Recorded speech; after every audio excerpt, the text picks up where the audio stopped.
para maging ina na may kapal na sasakop sa dilang mga kasalanan.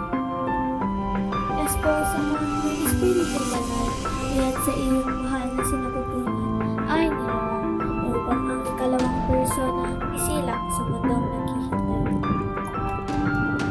Awaing ina at lubhang marangal sa lahat ng sandali, yari naming buhay, alalahanin mo po kaming makasalanan at sa mahirap ay bigyang maabulan.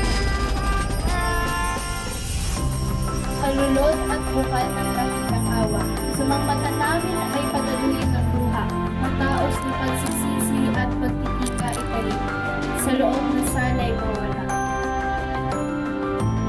Reyna ka sa lupang kalangitan, mapag-ampon sa mga makasalanan, kalasag na mabisa at lubhang pag-ibay, na panlaban namin sa mga kaaway.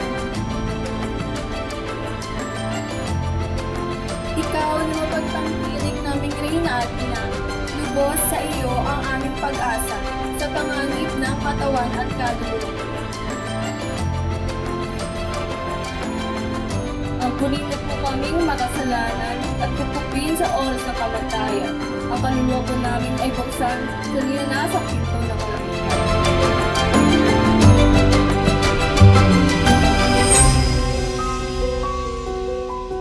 Anumang prosesyon, anuman yung mga aktibidad ng simbahan ay larawan ng pagpapahalaga sa Diyos na siyang pinangangailangan natin ng loob. Ng Diyos na nag-alay ng kanyang sarili para sa ating kaligtasan.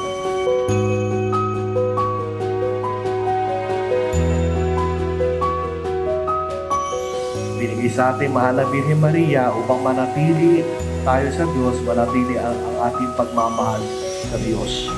Kaya man, ang buwan ng Mayo, buwan ng mahal na Birhen Maria, sapagkat dito pinapalalim ang ating pagpapalaga sa Diyos at sa pamagitan ng pagpapalaga sa Diyos, lumalalim din ang ating debosyon sa mahal na Ina.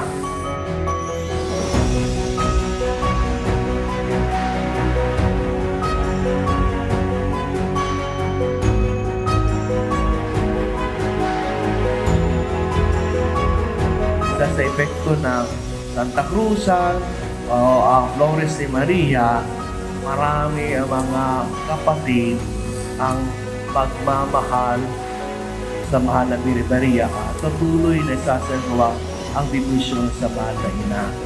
Kaya nga ang inyong presensya sa hapon ito, sa inyong paglalakad sa hapon ito, ay sa paraan din ng evangelization.